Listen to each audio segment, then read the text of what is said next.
Why haven't we sent weapons like tanks until this stage?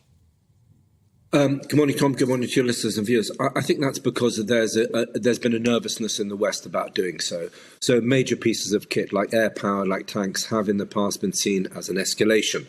But I think the Russian tactics of hitting civilian infrastructure and trying to make life hellish for the 40 million or so residents in Ukraine, or Ukrainian citizens, I think has changed that dynamic.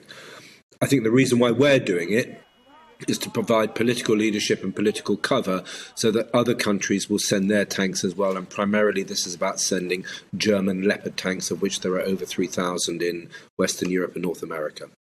It is interesting that the Germans have seemed to be very slow-moving on all of this at every stage. They do tend to catch up with the Western coalition, but only after a huge amount of political pressure. Is it your view that Germany now will send their Leopard tanks thanks to the leadership of countries like the UK? I think there is still a problem, and the mood music from Berlin is that, and from Rheinmetall that made the tanks, is that they're not willing to send until next year, which is way too late.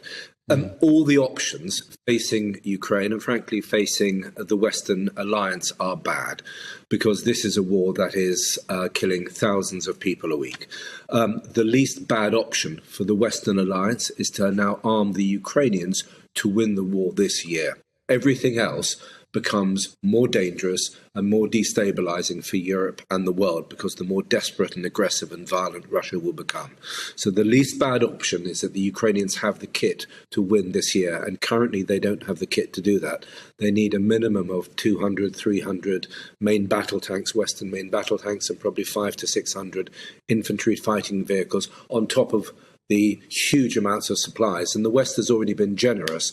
But the least bad option, the least dangerous option for us now, is to arm the Ukrainians to win this year. And if the Germans don't supply the tanks, that won't happen. 200 or 300 tanks seems like quite a lot in comparison to the just over a dozen that the United Kingdom are sending. Is the UK doing enough? Yeah. Well, look, the UK could send 50 Challenger, and that would be great. But realistically, 14 is a squadron of tanks. And on a front line, which is over 1,000 kilometres, 14 tanks is not going to make a significant military difference, although it will be a considerable addition.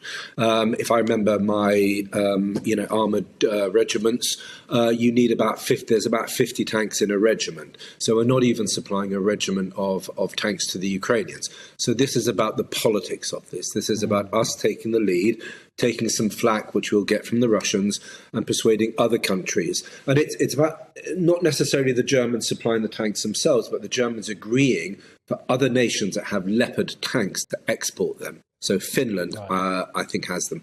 Poland has them. Austria has them. The Canadians have them.